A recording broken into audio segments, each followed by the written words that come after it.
Hello, welcome to 3 at the Back, week number 5. I'm Ben Kelly. I'm here as always with Joe Halloran and Jonathan Metcalfe. Hello. And we're back to discuss even more football after a rubbish weekend of no Premier League. The only game we've got to talk about really is England-Scotland, the only relevant game. I don't even know any scores of the other games. Who else played? Wales drew. Germany beat somebody 8-0. They beat San Marino 8-0. Belgium won Estonia last night. Anyway, so Northern Ireland won. No, did they? Oh, 4-0 against Azerbaijan. Good for them. Well, that is 4-0. Have Northern Ireland ever scored 4 goals in a game before? Who knows? That could be something for you to search. Researcher. Right. Anyway, we'll just discuss England-Scotland because we're English and we should do really. It was a 3-0 win for England. The only thing I took away from it really was that England was still really poor defensively. Yeah. Nearly everybody said, if we play the same against Spain tonight, we're going to struggle because Spain are going to punish us. But we got the goals, 3 headers. Who scored? Sturridge, Lallana, and Gary Cahill. Gary Cahill. No, Nathaniel Klein 60-yarder. No. But I did predict it. Did I predict Sturridge and Lallana to score? Yes, you did. Yeah, you did as well. Let myself down with that. If only it was Klein, it would have been in dreamland. It's a shame he's not good enough to start. John, did you watch the game? I did watch the game. What did you make of it? I thought going forward we were very good. 3 very good goals. Was Three against very Scotland, good though, headers. wasn't it? Yeah, it was. And like you said, defensively, still shaky. But how do we fix that? That's the problem with is there anybody football, missing? Was there anybody missing? John Terry. Terry. He didn't start for Chelsea anymore. He's too old. No. He's too old to play against Smalling. Scotland. Chris Smalling. Yeah, but he's not even playing well at the moment, really, is he? I know, but do you think he just makes a difference when he's in? Is he a bit more organised? John Stones for me isn't confident.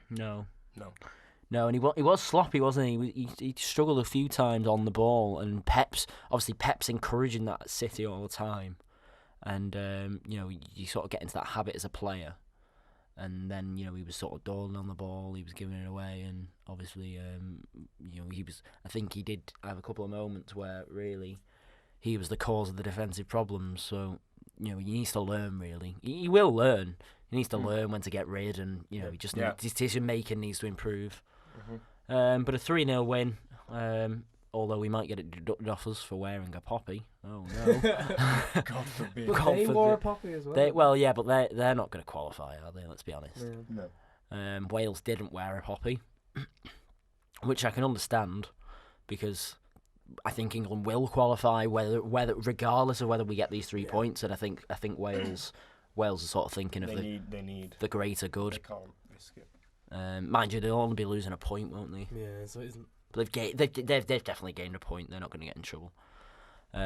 So overall, just happy. Well, yeah, happy as happy as an international break can be. Yeah. I think. Well, we'll see after tonight. Moderately happy. Yeah. We'll move on. Paper talk for today. We've got a couple of issues to discuss because why not? Issues. Well, I say issues. Usain Bolt is on his way to train with Borussia Dortmund. It's a massive issue. Why? Can somebody tell me why this is happening? PR. It's so stupid. I think it's just. He really. He's 30.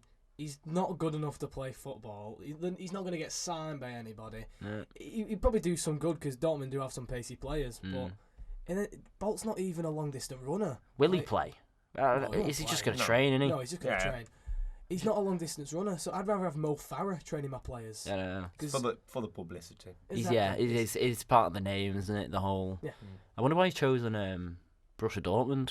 I mean, I know they have some pacey players, but their manager asked him. Oh, really? Okay, I didn't know that. Yeah. All right. Maybe they just came in from his head. But he was to train with us. Yeah. Early on a Monday morning, right, lads? We're struggling because they are struggling. And I say struggling. They're third in the Bundesliga, but they're quite off the pace. Well, I've been brainstorming all weekend, and I've decided that the best way for us to improve is to bring in a 100-meter runner. I've got this player, right? He's really, really pacey. I don't know how good he is with his feet. Oh yeah, who is it? Usain Bolt. Usain Bolt. He'd have a sick celebration though, wouldn't if he didn't It would score. be. But he won't be able to score. So. Well, he'd do that. In front of the yellow wall. Yeah. That would look quite cool. That'd be quite That would be image. incredible. Oh dear me. So It must just be for PR. That's all I can. that's, All I yeah. can think. Well, he's Stick well, him on he a headline. needs. Mhm. They are fifth Well, in the Bundesliga. his Dortmund. dream is to play for United, isn't it? Yeah, but Dortmund's a close yeah, second. but maybe you can replace Wayne Rooney because Mourinho's looking to get rid of Rooney. Apparently. Well, would it be nice to go on to that topic right now? Why not? Why So, not? Wayne Rooney. Why would you waste a transition like that? No, well, Wayne Rooney on his way out of Manchester United, it seems. We've heard it before, though. Yeah, haven't we? we've heard it before. He was going to Chelsea a few years ago, Yeah. wasn't he? And then it just crumbled the deal. I think he'll end up going to Everton. I hope so. It just makes sense That would be from nice. it just makes sense from every perspective. United don't want him. Rooney's not getting game time, and in terms of, and for Everton in particular, it's going to be a fantastic move for Everton because obviously they've got a bit more money now, and they've got Ronald Koeman, and really they should be shooting for higher in the league than they have been finishing. And they were linked with quite a few players in the summer. They were linked with Mata and Schneider, and obviously both from United as well. So big transfers like that are starting to be rumoured, and I think that if Rooney moves to Everton, that'll get the ball rolling with some big transfers for them because it's He's a a massive, big it's a name. massive media thing if And- Wayne Rooney goes back to Everton. And how much they even spend on him, they're going to get it back on kit. Well, aren't they? yeah, exactly. What yeah. Everton fan wouldn't want Rooney on the back of their shirt? I know. Well, it's the best player to play for them ever. Yeah. Yeah, potentially. much. Yeah, and especially if Lukaku Moves may on. end up leaving. Yeah. I mean, I know Rooney is on a long-term replacement, but right now, his sort of experience and character when you've got young guys like Barkley, it's priceless in it. So, I think it makes sense on every level. I feel Oh, bad for him, really. I do feel bad for him, but he's childhood club. He's grew up supporting Everton. He's grew up being a fan of Everton, and I think he'd rather go and end his time there. You don't think he'd go to the MLS? Or that He'll end up in China now. You said all this China, wonderful yeah. stuff. China. Well, it depends how much money he's offered. Do you really see Wayne Rooney packing up and going and living to China, working class Scouse family? And, I know. I doubt Khalid will want to go. I know. 'Cause she's got her own thing going on, hasn't she? Yeah. So. What does she do? Fashion. Yeah, probably. Yeah, probably. Whatever happened Like to every Koeman, woman on the Well, that's what planet, David- fashion and perfume. That's what David Beckham did, didn't he? He just went to all the fashion capitals Yeah. of the world. Yeah, that's a good Just point. so Victoria Yeah. could get some bit of work. Yeah, if he's going to go anywhere that isn't Everton, I reckon it'll probably be MLS. Yeah. I'd New say York City plot twist. Then MLS goes on loan to City. MLS for over half a year. China. I doubt Oh, yeah. he'll move to China. No, It's just not- a massive it's not his industrial style. wasteland, isn't it? I know. He'll go to LA somewhere like that, won't he? But I just don't see Wayne Rooney living in LA. It just doesn't fit, does it? New York. New York. I don't know. Come to New York City. No, you need to go to, Half year loan at Shut up. Manchester Texas. City. You're not a Man City. You're not a New York City fan. Shut up. No, well, I'm talking if he goes there and gets a half year loan at Manchester City. Oh, like well, Lampard did. that would wouldn't be wouldn't hilarious. cause any controversy, would it? We'll Well, move on. Well, talking about We don't have players to move on. moving clubs. We will, because there's a potential for Alexis Sanchez to move clubs at the moment. He's Why? stalling. The contract stalls. The contract talks are just stalling. Really? They're on about. It seems as if Mesut Ozil's closer to a deal, even though Man United are after him. Mourinho. Nah. I can see it happening. Really? Well, you look at. Well, there's been some big players. Haven't you? Look at players moving from between big clubs in the Premier League. There is a history of it. If you look at Danny Welbeck, who went the opposite way. Yeah. If you look at Danny Welbeck, Juan is he Mata. a big player in the Premier League? But he's a player that went between two big clubs. Mikel Silvestre, he Mick- moved from United to Arsenal, a big player. I would never have thought of that if you hadn't thought of it. Van Persie. Van Yeah. Persie. Van Persie's the big Perfect one. example. Mata's another one that went between Manchester United and Chelsea. I can see it happening if Merzel doesn't sign by next summer. Yeah. I think Ozil will, but Sanchez is a really in doubt at the moment, and I think it's good news for me and John because I think Sanchez is a world class player. He's on form at the moment. I say good news. Providing he moves away from the country, if he was going to move. Saying that, where would you think he'd move to? Because I was having a chat with my brother last night. I was thinking, where would he actually go? You think I don't know. South America, right? Mm, Back to Chile? I can't even think of a Chilean club. I doubt he'd move back to Chile so soon. No, he's not reaching the stage in his career where he should go back somewhere. like he's going to close out his career. He needs to go somewhere. He needs to go to a big club, I feel. Well, apparently they can't afford the huge new contract, Arsenal, because the top player, they are top players, aren't they? And they're going to be top players. So they're going to be demanding just a lot of money, just standard a lot of money. And I think if Man United can't, no, not Man United, if Arsenal can't afford What was that noise? What was that? I don't know.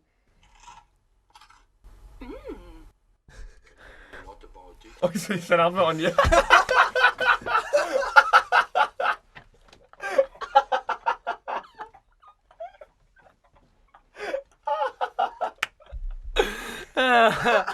Oh dear me.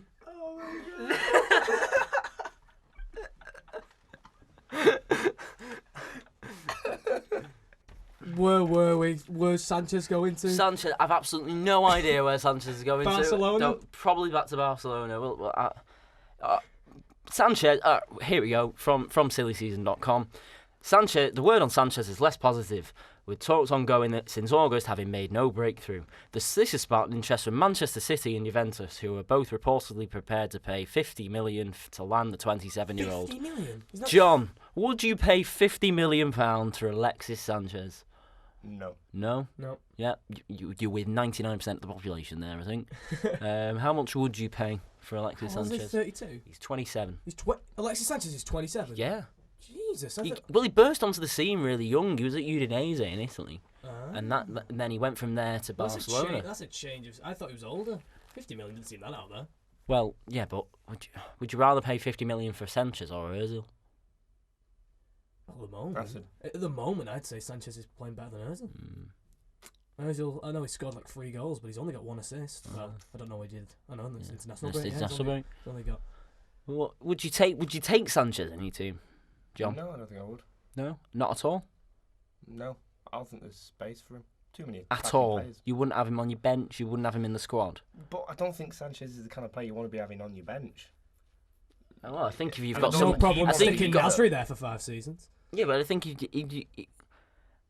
you've got Alexis Sanchez on your bench, you're doing all right. If he can't make the team, then it's just a waste of a good player, if you ask me.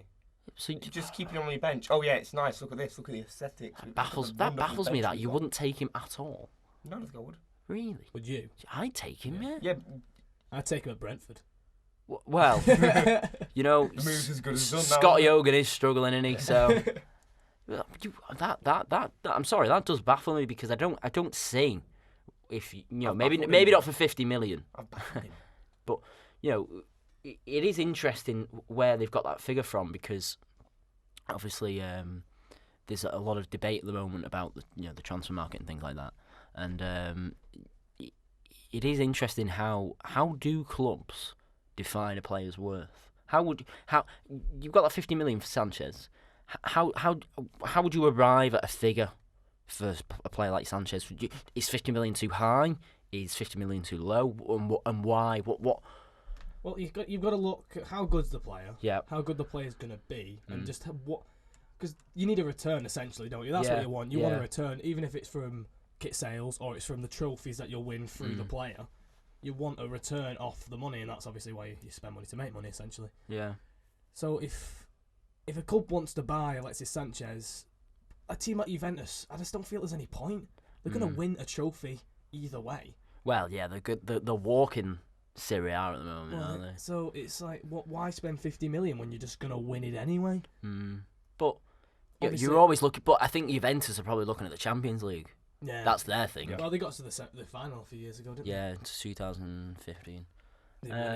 No, well, it's Barcelona in the way. So, John, what do you think? What do you think defines a player's worth? If you look at Paul Pogba, who United have obviously signed for 89 million. What will he ever be worth that money? Is that just generally too much money to comprehend spending on anything? But they've made it back. Yeah, but in terms of a lump sum, I understand there's a lot of money in football, but is any one man really worth that money, or if not? If he becomes one of the best players in the world, I don't see why not. But that'll have to happen, or else it's too much. 89 million is your Ronaldo and your Bale levels. It's not your Pogba standard, midfield levels. Well, I mean, he might get better. Yeah, well, you would hope so, wouldn't you? Well, so we'll have our hopes and dreams. But is that the way it's going? You're going to have to pay 89 million for a pretty potentially promising player, in the next 5-10 years. Liverpool have signed Sadio Mane this season for 36 million, which sounded like a lot of money at the time, but that's now coming true. So in the last 5-10 years, 5 years ago, we might have signed Sadio Mane for 20 million. And that's now become you think a good Southampton player going for 36 million. That's just ridiculous, isn't it? So my question is then, how much is an average decent buy like a Sadio Mane going to cost in another 10 years? How extortionate is it going to become? What do you think? You keep getting more signings like Pogba, it's going to get very big. And when Lukaku's name is thrown about transfer tour, there's sums of 60 million and 70 million. Yeah, for Romelu Lukaku. That's the kind of thing you're looking at. If he went for one of those prices, then players of his calibre, he's a very good player and a very young player, but players of his calibre will then sell for that much money as well, because that'll be seen as okay, if they do, we can charge that much. Clubs will fall for it. It'll just get bigger and bigger and bigger. Yeah, you're I right. can't give you exact sum of what it's going to be like in 10 years. Well, you can't, but you can kind of predict, can't you? I think in 2011, Liverpool would have paid for a player like Mane around 20 million. So it's going to be 40 million, isn't it? So you're looking at, it's 36 now. Well, yeah. So in another 5-10 years, I can't see a Sadio Mane go for 50 million. Yeah, but we said that. So who's the equivalent then of Sadio Mane in 2011? You've got somebody like Antonio Valencia. I was about to say him. Antonio Valencia. Same player, So mate. could you imagine paying 36 million for Antonio Valencia in 2011? I think he only bought it for 12 or something like that. Exactly. So in 5 years, who we got? Name a youth player that's coming through at City at the moment that you think might be pretty decent. Garcia. Well, Alex Garcia, Iheanacho. So not going through the academy, but young player. Yeah. In 5 years, how much? If Iheanacho continues to play how he's playing, how much is he going to be worth? Is he going to be 17 million? That's different because he's already coming from a big club. So you've got to look, obviously none off the top of my head are going to come up. You've got to look at your players like at Swansea and places like that who have got decent players coming through, and you go, Jesus Christ, they're going to be selling some random 17-year-old kid for 15 million in 2020. Ward Prowse from Southampton. Yeah. So how much is he going to be worth in 5 years? Because he's probably going to go to United or City or Chelsea or Arsenal or Liverpool, isn't he? So you're probably going to be looking at 35 million for somebody like him. Well, even more. Well, yeah, even more because he's young and he's playing okay. In Football Manager, he becomes the England captain. I'd just like to add. Football Manager. Our head Football Manager is researcher back on the job. Thank you, Joe. Trust me, this guy is Football Manager. It is a really interesting thing, and it doesn't affect any of us and our lives in any way at all. But except for the fact that we might be getting a few Mexican players. Put it like that. Yeah. But it is a really interesting sort of curve. If you were to put it into a graph, the curve of players' fees going up, the average players' fee. It's generally inflation for football, isn't it? Yeah. The football pound is essentially becoming ridiculous. It's ridiculous. Yeah. Everything's becoming more expensive. Yeah, it's a good way of putting it, actually. Well, it is. It is. Because it's like a currency. It is like a currency. It's a different world, isn't it? The wages are different. The idea of market. The transfer market. The wages are ridiculous. Man United have become the world's highest paid football team in 2016. Really? Yeah, they on a year. Man United pays 5.77 million per player. Yeah, the average player at Man United earns £110,962 a week. So if you take somebody, obviously that's the average. So somebody like Rooney's on ridiculous, and then you got somebody like Rashford who's probably on 20-30 grand, something like that. They've overtaken Barcelona to get there. So the average Man United player earns 5.77 million a year. It is ridiculous. It's mad, isn't it? But at the end of the day, if they won't pay it if they know they're not going to get it back. So that's the world of football. Man City, the average Man City player earns 5.4 million a year, and the average Barcelona player, who Man United have overtaken, is 5.65 million. It's just insane. in terms of global sports teams, it's quite an interesting article that I'm reading. The average NBA side, Cleveland Cavaliers. The average player for the NBA side, Cleveland Cavaliers earns $6.54 million a year. So that just puts that into perspective how much money there is in America compared to Europe, and it's a very interesting. In 10 years, who earns the most? Yeah. In 10 years, what wage is that going to be? Like who earns the most at the moment? Does anybody know? It's probably Ronaldo. Yeah. I think it's Bale? Ronaldo. No. Ronaldo's just signed a new contract. It can't be Bale. Oh, was he? No, yeah. I didn't know Ronaldo. He's on $365,000 a week now. It was Bale, but I didn't know Ronaldo was signing a new But other contract. players in China are earning more. Couldn't tell you. Couldn't tell me. So what is it going to be? Is it going to be like in 10 years' time? Maybe someone's going to be on $600,000 a week. Well, you're looking at the young players coming through. Shut up. You look at the young players coming through. Look at Griezmann. He's not going to stay at Atletico Madrid, is he? He's probably going to go to United, and they're going to put him on a shitload of money. Let's be honest. Yeah. So there's players like him. There's players like Griezmann, Dybala. I suppose Neymar's already at Barcelona, but he's going to end up earning a load, isn't he? When Messi retires. Players like if Coutinho moves to Barcelona, and things like that. Really, it will be really interesting to see how that grows. 3 at the back, 406. We'll talk about it. We will. But for now, we'll wrap up 3 at the back, week number 5. That's what we'll baby steps towards that eventual target. Aiming high. Thanks very much for listening again, everybody. We hope not bored you too much with inflation and currency talks. Yeah, we'll be back on Friday for our big match build-up show when Premier League returns. And Championship. Liverpool are away at Southampton. Man City are Crystal Palace, and Brentford are Blackburn. So we'll discuss all those games. We'll discuss a couple of discussion topics, because why not? We love a good discussion topic. Can't be a good discussion. So please join us again on Friday, and please like, share, subscribe. Go and check out. I believe those stuff are good. All that good stuff. Go and check out sillyseason.com. We get all our sources from there. And apart from that, have a fabulous week, and we'll see you on Friday. See you on Friday. Goodbye. Goodbye.